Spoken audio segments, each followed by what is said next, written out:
Well, I'm certainly not going to criticize Islam for not having a pope. And in fact, it would be your vis-a-vis in this discussion was horribly in error in any case, in that Christianity never had only one pope, and still doesn't. I mean, there were several Catholic claimants to the papacy at different times, just among Roman Catholics, but today, I mentioned one of them, the Pope of the Coptic Christians based in Cairo.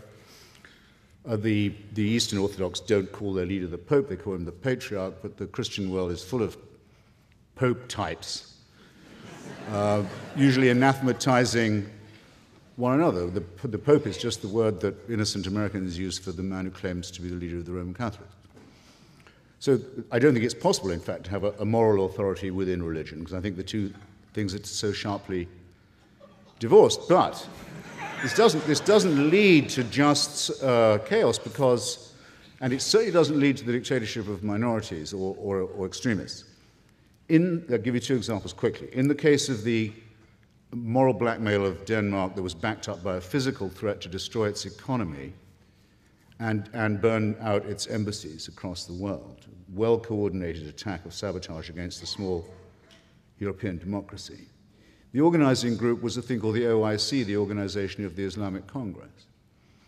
Groups all the Muslim countries in the world. It's an increasingly powerful lobby at the United Nations, hopes to pass an international resolution forbidding all criticism of religion, all forms of blasphemy and profanity.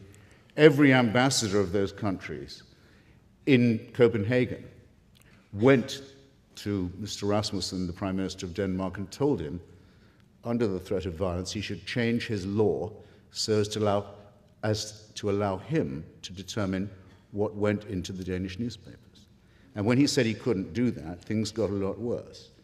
Now, that's the ambassador of Egypt, and the ambassador of Turkey, and the ambassador of Algeria, important countries, in the case of Egypt, containing an enormous Christian population, coming to you as if they spoke for a religion.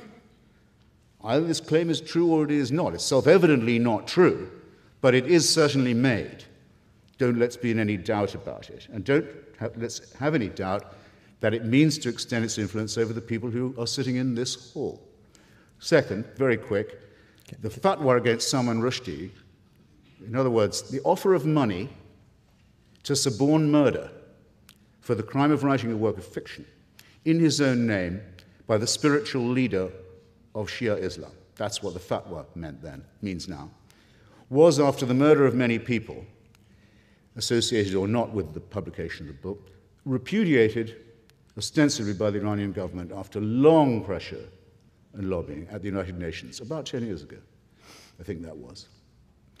But I've been since then, I've had the pleasure of going to Friday prayers at Tehran University, twice, to hear the sermon. And on both occasions, there were banners and slogans saying that the Imam's holy sentence against Salman Rushdie will never die. It hasn't died with the Imam. Khomeini's death warrant will always be carried out. Not, I think, a very good use of the premises of a university. I can't speak for whether it's a good occasion for Friday prayers or not. Well, it brings me to a second point. You see, there's something shady involved here. Some people say that Islam and Islamists give themselves permission to lie to non-believers.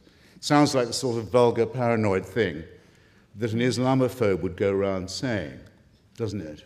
It's very easy to disprove, except that it hasn't been, as that example will just illustrate. And these are not minor threats.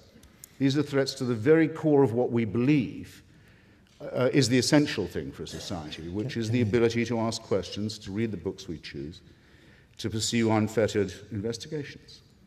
And these are flatly negated by the claims of a religion that says it is the answer to everything.